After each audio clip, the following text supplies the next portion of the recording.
Let's start with the big news from overnight, which is Stargate. For those that did not read up or hear the breaking news, this is a landmark joint venture between OpenAI, Oracle, and SoftBank.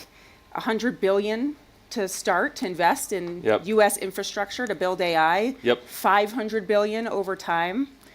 Tell us what is like the initial real benefit that we're going to see from this. I mean, the number one thing we see, so yeah, like you were saying, Sam Altman, our CEO, Larry Ellison, Massa, and Trump announced in the Roosevelt Room this new company called Stargate, the intention to put $500 billion towards AI infrastructure in the U.S., with $100 billion already committed over the next 4 years.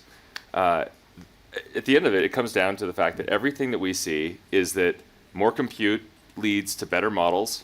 Better models enable us to build better products, solve more problems for people around the world, and we're going really deep. So we're going to invest in that. We want to sort of take matters into our own hands, make sure that we have enough infrastructure, enough compute to do what we know we can do with the models as they get better. And so that's what this is about. So first data centers, is that like sort of the first step that you think this will go towards? Well, it's data centers that house GPUs, that will both train models and run inference that support our products. I mean, literally everything that we see is that the more compute we apply, the better our models get, and we don't see that tailing off. And so we want to make sure that we have enough compute to do what we think is going to be necessary to build products for everybody around the world over the next 10 years. Do you expect to build chips with this in the U.S.? Well, I mean, NVIDIA is a technology partner. Microsoft is a technology partner. So, OpenAI, though? There's been some discussion of chip building at some point. And we'll see. Yeah. All right, so I want to get into some real fun stuff, some product stuff. I'm going to ask it, but I feel like I know the answer already. How many people in the room use ChatGPT? Amazing. How many people use ChatGPT already this morning? How many people are using it right now? Great. So you're head of product, so I thought we could go through some products that you have either announced or we have heard about, and you can tell me exactly when they're coming out. Okay, cool. That's what we're going to do here, right? That's what we're going to do here. Yeah, you're going to say. My goal was to come here, break a bunch of news. That is what we do here at the Wall Street Journal. Yeah. So, look, I want to you give me sort of a sense. There's one thing I know: engineers on the team love it when the PMs give dates. So. This is going to motivate your team. Think of this as a motivation for your team back at home. Okay, cool. So, look, it's going to be a fun game. You're really helping me out here. It's going to be a fun game, at least for me. It's going to be really fun. And for all of you, not for you. Okay, GPT-03. Yeah, we're super excited about this model. So maybe I'll step back if you're okay, and make sure people understand what these models are. So there are a bunch of trends that we see in the space right now. Models are getting way cheaper, right? You compare GPT-3 when we announced it 2 years ago to GPT-4o mini, 100x difference in costs. So GPT-3 was 100x more expensive. We've seen prices fall by 99% over 2 years. At the same time, models are getting way smarter, and I'll talk about that in a sec with O3. They're getting faster and they're getting safer. So you have and this is why we and Massa and many others think it's worth putting something like $500 billion towards this. You have an incredible set of trends that I don't know that you see anywhere else. 99% drops in cost at the same time as these things are getting faster and way smarter and safer. I mean, it's just, I don't know where you have that anywhere else in the world. So you all are probably familiar with GPT-4. You're probably using that, sort of by default in ChatGPT. At the end of last year, we had a research breakthrough that we announced. And we put that in a model called O1.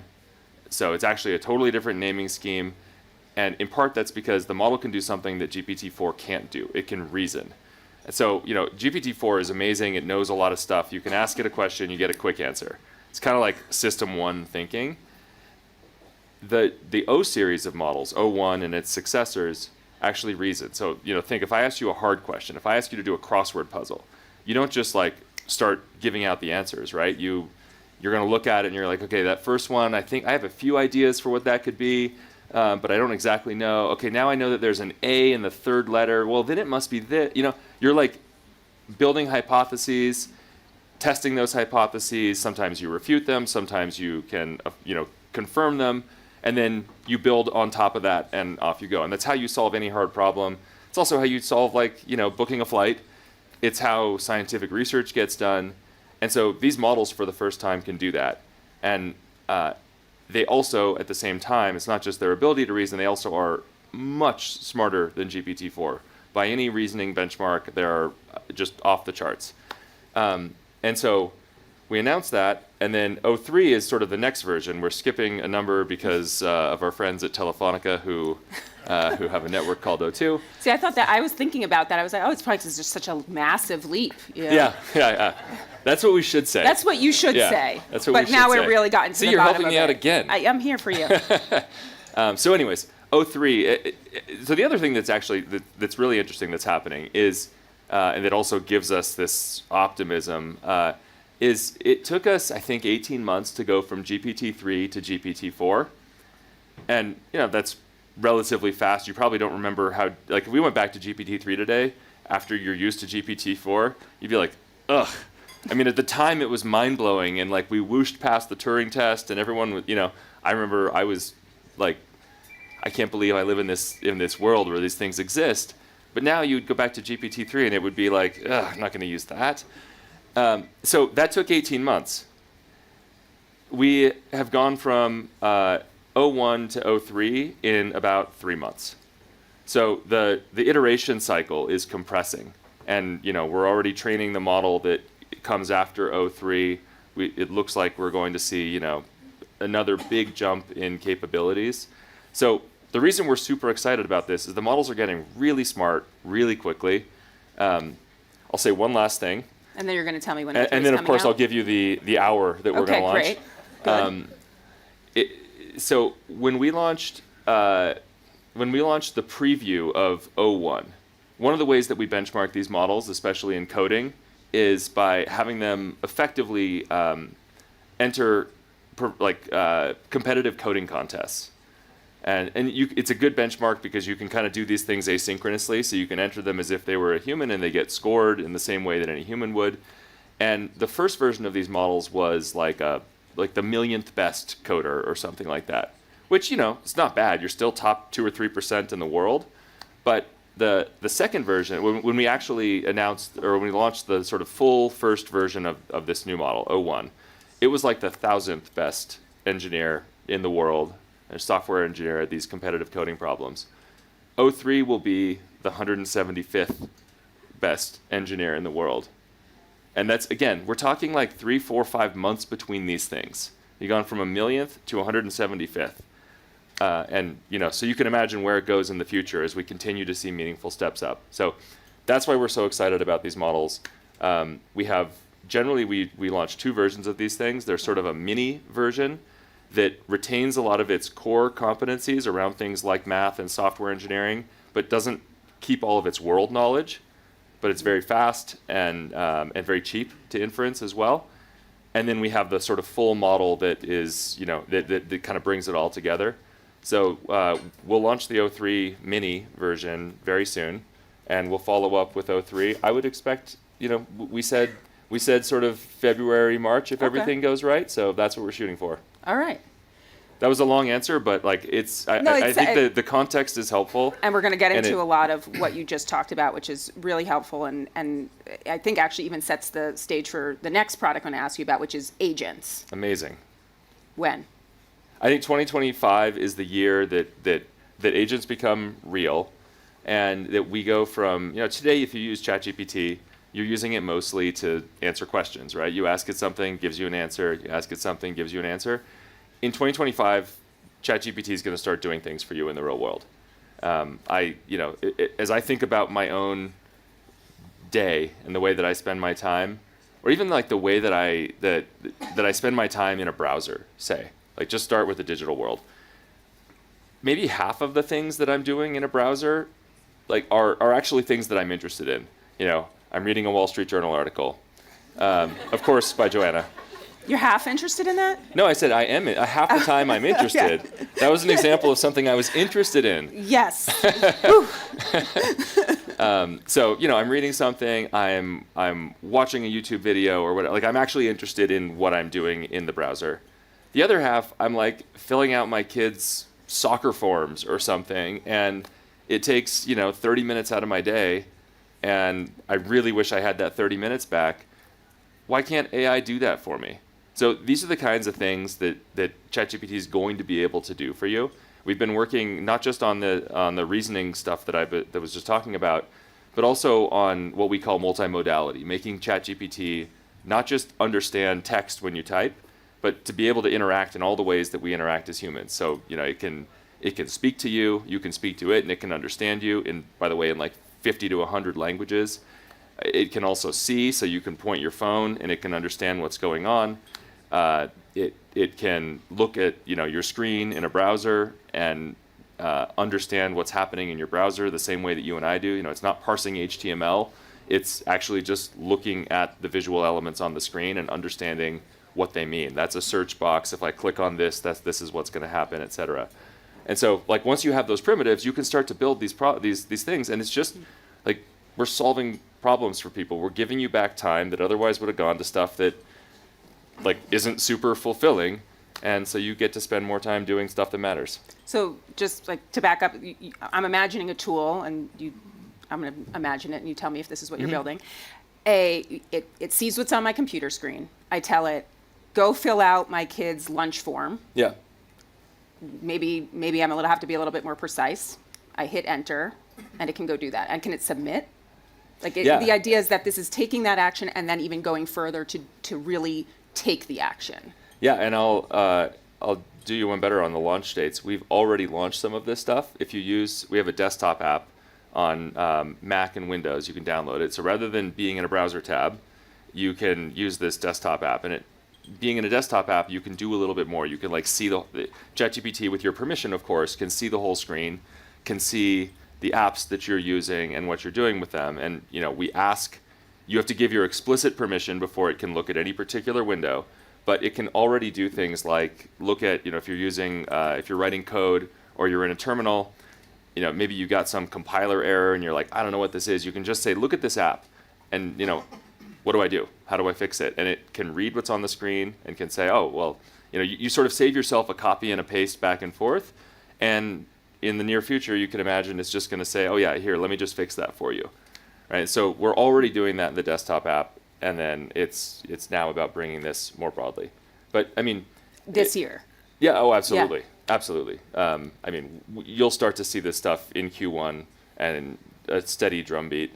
Wow. And a lot of this is we want to do this in a way that gives people control, right? Models are not perfect. They're not going to be perfect in Q1 or in Q2. They're still going to make mistakes. And as they're off doing things for you in the real world, mistakes can actually take on, they can have more gravity than if it like gives you a wrong answer to a question that you ask ChatGPT. And so a bunch of what we're working on is how do we make sure that we sort of understand what's reversible and what's not, and allow you to control any actions that it's actually going to take. So maybe it fills in the form for you and then says, hey, look, I finished. Why don't you hit submit? Maybe in some cases you trust it because you've done it a few times and you're comfortable with it hitting submit. But if you asked it to go, order something for you on Amazon, you don't want it to hit submit. You want it to go fill up the cart, and then you come back. And so teaching the model sort of where are these checkpoints where you're not supposed to act, just get it ready and let the person make the final call.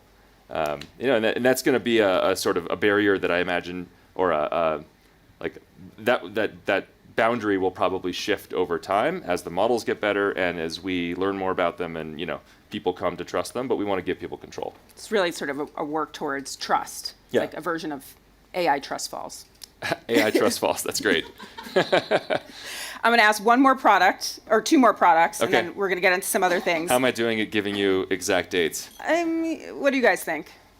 We're doing good. We're okay. We're going to keep this up. I gave you quarters. You gave me quarters. Quarters are good. And it was this we quarter, actually and got we're already months. in this quarter, so we got months on O3, Yeah. so our O3 mini.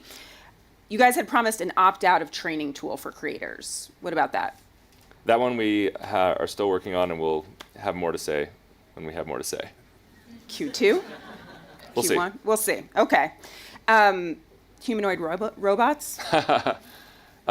Not this year. Not this year. Okay, well, we got a year there. That's great. Next year? We'll see.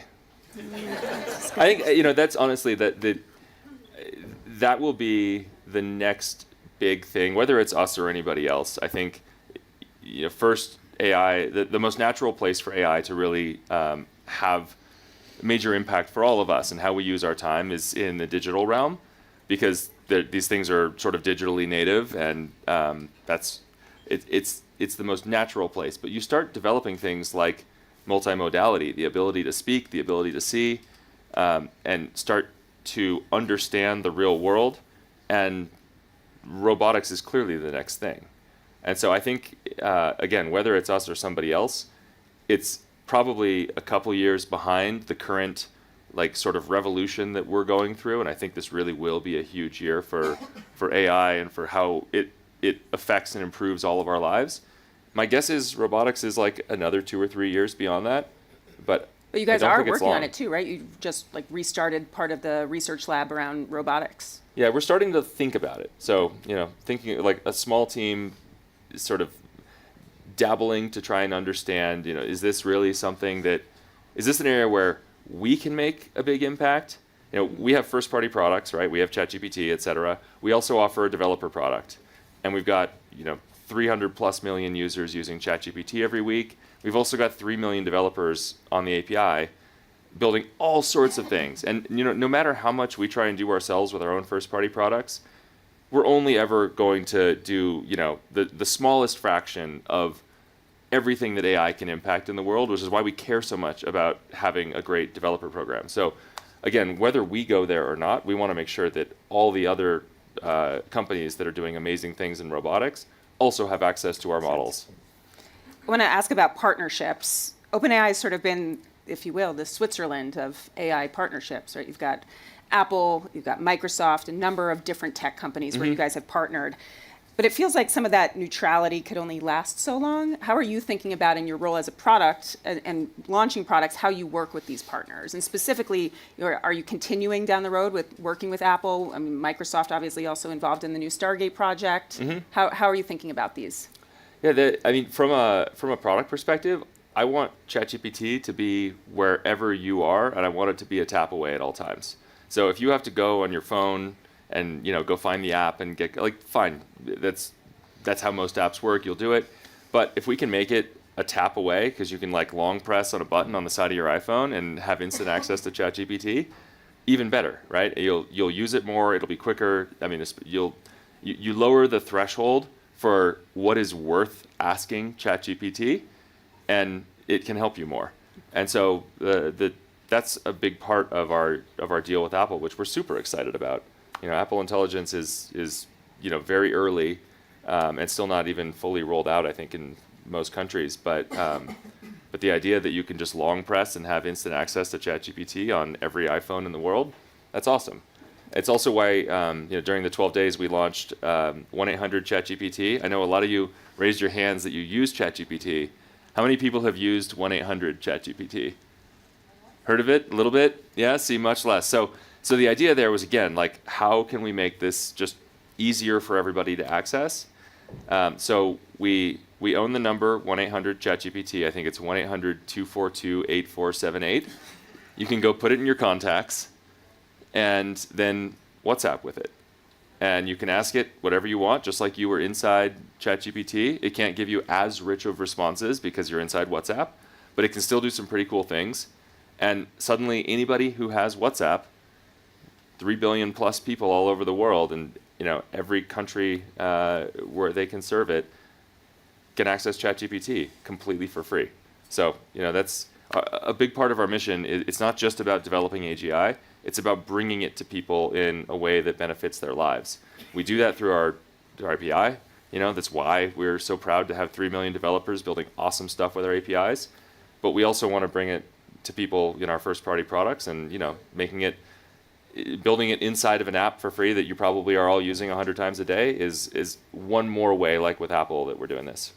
I want to ask about money. So Sam Altman tweeted a few weeks ago that OpenAI is losing money on the $200 a Yeah. month pro plan. By the way, we love that. You But love losing money. Is that I love that people. So we launched a pro plan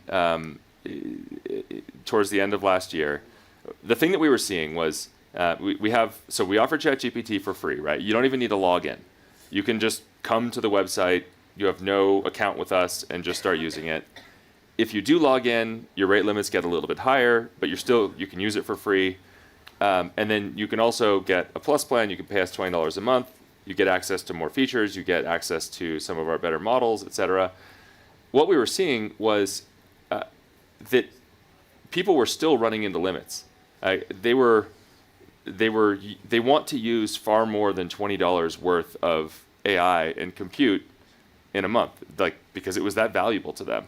And so we wanted to find an outlet where we could basically offer unlimited ChatGPT. Now, it's unlimited has an asterisk. It always does. We want to protect against abuse and so on. But we decided to put this at $200 a month which is, I'm not sure there are many consumer plans that cost that, because we felt like we had a bunch of people who were who were getting so much value out of ChatGPT that we wanted to make it so they could, basically use it as much as they possibly could.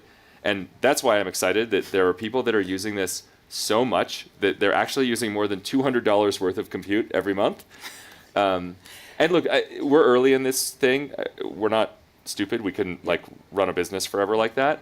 But you remember what I said about costs coming down rapidly, Yep. right? I mean, everything that we do, we believe that costs are going to continue to come down, and our general MO is to try and offer more AI. So if you look at the trend over the last 6 to 12 months, we cut costs, we raise rate limits, we offer more for free, we put more into our plus plans, and we're going to put more into the pro plan over time. So it's just, we're in this crazy world where costs are coming down rapidly, even as models are getting smarter. We want to put more AI in the hands of people because we think it is very net positive for the world. And so you got people that are using that much of a pro plan. It's amazing. So we've talked a lot about the AI, but I want to talk a little bit about and the products and the AI products you're making, but I want to talk about the people of OpenAI. Yeah. This has been a tumultuous year, 2 years, but you'd really just come into it. You came in June. You'd previously worked at Meta, Twitter. You worked at those companies during times of intense pressure when you were building products for the masses and trying to figure out how to make money on them. And I even heard you say yesterday, at Axios, people come and go in this industry, but it feels like right now it's really tumultuous. How are you thinking about that, and how are you steering your team to stay at OpenAI and build with you? Yeah, the funny thing about companies in these sort of hyper growth stages, because I felt this at Twitter in the early days and then at Instagram, is sometimes the things that the press reports on, no offense, are the thing. Internally they don't sort of rile the company up in the same way. Internally they're less of a big deal, and then you get all these articles out externally. And then sometimes, it's the opposite. The stuff that is actually a bigger deal doesn't always get reported on. And you should leak that to So, us. Thanks. Yeah. Oh. If you ever need, know where to go. So that's what I've been doing wrong all these years. Yes, Okay, got it. But continue. Good to know. Anyways, I have yet to be. I've been fortunate to be at a handful of hyper growth companies. I've yet to be at one where you don't have some of the folks that were there in the super early days that played a huge role in creating, what the company has become, going man, I joined this when it was 20 people, now it's 200 or 2,000. It's a little bit different, and I'm ready for a different ride. So I think it's totally fine. I think that our job is to honor them and thank them for the work that they've done, and also be hiring the most amazing people in the world to continue building towards the mission. And that's what we do every day. But there has been a lot of pushback, both internally and externally, to OpenAI going from a nonprofit research lab to a for-profit. And your team is really at the heart of that. You're making these new products for-profit, not yet on the $200 plan, but soon, sounds like. How do you, again, I have to imagine there's a push and pull on your teams about that. Not really. This is one of those issues, actually, that is much more externally discussed than no one's gnashing their teeth internally about this. because the story is really straightforward. Sam has said this a bunch of times. OpenAI started out as a nonprofit. The idea was to build AGI as sort of a small group of people, and at a time, by the way, when no one believed that this was ever possible. So there's a bunch of crazy people trying to build AGI, and everyone was like, okay, fine, you guys go do whatever you're going to do. And then as they actually started to make breakthroughs, GPT-1, GPT-2, it was like very clear that you were going to need a lot of money, that it was going to require a lot of compute in order to do it, which isn't exactly consonant with a nonprofit model. And so the sort of simplest thing to do to keep the company going at that point, remember, it still wasn't OpenAI in the way that we think of OpenAI today. Back then, it was a tiny little group of people that felt that they saw something that the world didn't yet see. It was like, well, okay, the easiest thing to do is form this for-profit entity as part of the overall company so that it can take funding so that we can continue on to the mission. Now the company's grown. Now clearly we're a much bigger company, and now it feels strange to people that there's this nonprofit that owns a bigger and bigger for-profit. And so the idea is really just let's sort of be honest about where we are and try and do a restructure that, by the way, preserves the nonprofit. It's a really big part of our mission. We think that there is a huge amount of good that we can do around things like healthcare, things like education, and the goal is for the nonprofit to own a meaningful stake of the overall company and to be a meaningful entity that can do a lot of good in the world. And I think the big fear is about safety, right? And I think now a lot of people are looking to regulation for that. You were in DC this weekend for some of the inauguration stuff. Again, Trump was there last night when you announced this infrastructure. And OpenAI has been pretty vocal about wanting some regulation. What are the things you would like to see in terms of regulation over the next 4 years? Well, I think so there already is. AI is already regulated whenever it comes into contact with other regulated industries, right? So whenever AI intersects healthcare, AI has to respect healthcare regulations. Whenever AI intersects law, AI has to respect legal regulations and legal rules. And that's the way it should be, by the way. And so there's already a bunch of ways in which AI is regulated in the same way that any product or service or entity that is in those fields is regulated. I think we have to, let's be honest, we are in a race right now.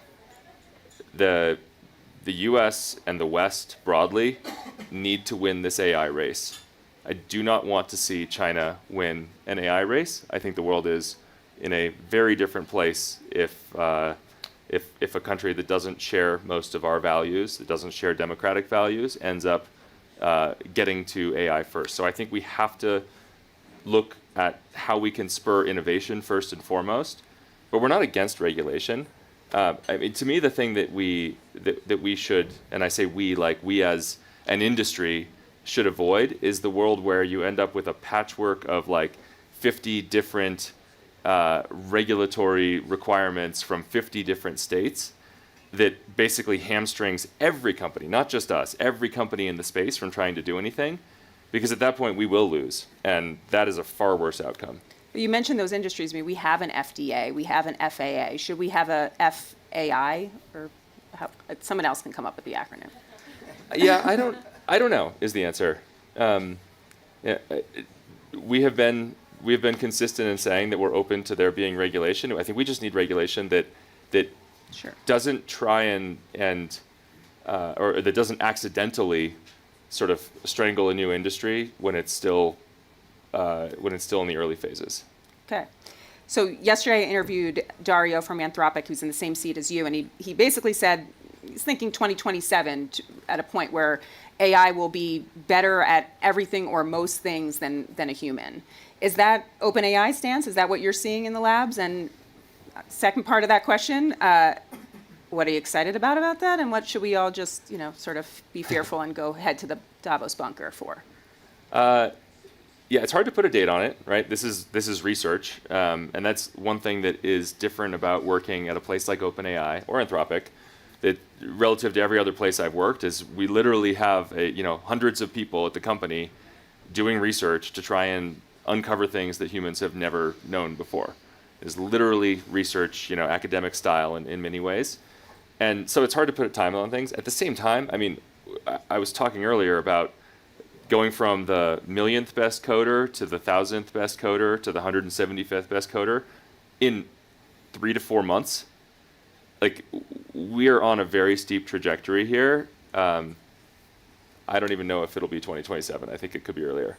And as far as what to, I tend to be, I think the best way to sort of ride this wave is to actually use AI. If you stand apart from it and you read lots of articles, then you could get really worked up and really scared. Or you can actually use it and realize that it's helping you in these ways in your daily life. It's imperfect in these ways still. You get a sense for where it's getting better and where it needs to still be better. And then you're actually participating in the change that's going to happen over the next N years. I think that's the way to do it, because that also leads to, I mean, at the end of the day, who is going to, whether regulate or sort of set societal standards, other things, it's going to be all of us, right? Mm-hmm. And people that are using that sort of define how these things should evolve. And the more people using it, the more people are actually informed, and the better answer that we get to as we go through what I think really will be a lot of change over the next few years. If we do hit AGI and humans aren't really needed for a lot of this work, what are you going to do with your spare time?